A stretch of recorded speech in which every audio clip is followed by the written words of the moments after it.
هذا أيها الإخوة نبي محمد عليه الصلاة والسلام أنبياء إيه فلاسفة ودد بونبونيو حال بونبونية أركتي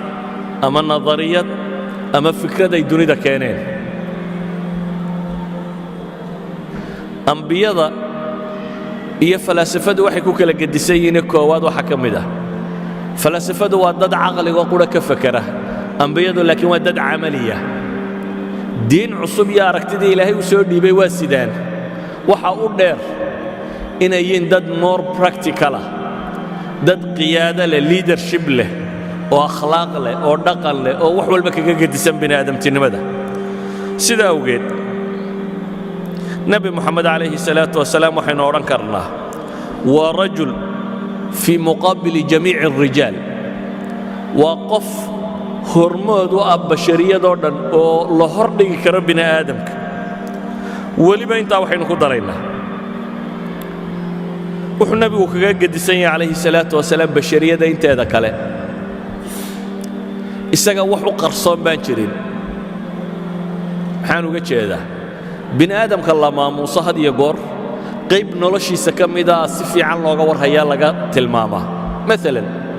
نين دغاليهانو geesiya hadii la soo qabto binaadamku dagaalyahanimo ku maamuso inta badan taariikhda laga hayo dhame waxay u badan tahay dagaalyahanimada laakiin taariikhdiisa kale ee binaadamnimo oo dhan lama magacaabo nabi maxamed alayhi salaatu wasalaam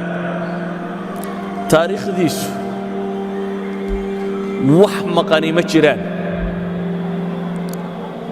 waxa qoran wuxuu cuni jiray wuxuu xidhan jiray musqusha sidii u gali jiray musqusha markuu galaya labada adinku horeysiin jiray musqusha markuu ku jiro gacantu isticmaali jiray wax iskaga meeyri jiray yaani qof noloshiisa wax qarsoonay aanay ku jirin waxa qoran kabihiisu inta ay laakaayeen cidhibta iyo xagga hore midka ay u buuraayeen indhal inay lahaayeen iyo inaanay lahayn kabtu inay dhogor lahayd iyo inaanay dhogor lahayn saddexda qaybooda kabtu u qaybsanto dhexda iyo xagga hore iyo xagga dambe mid waliba inta ay leegtay nabi maxamed way qorantay alayhi salaatu wasalaam waxa qoran wuxuu mara qaatay midabkay lahaayeen waxa qoran wuxuu cunay waxa qoran wuxuu meel istaagay waxa qoran wuxuu dagaal galay waxa qoran wuxuu qof bini aadam la hadlay waxa qoran wuxuu cibaadaystay waxa qoran wuxuu ummad hogaamiyay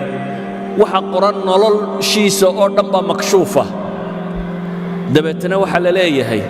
waa taariikhdii nabi maxamed bal meel ceeb la ka soo saara qof aan taariikhdiisa waxba qarsoonayn ee wax wal oo noloshiisa kamid ah uu ritan yahay oo la tilmaamayo meel ceeb ka soo saara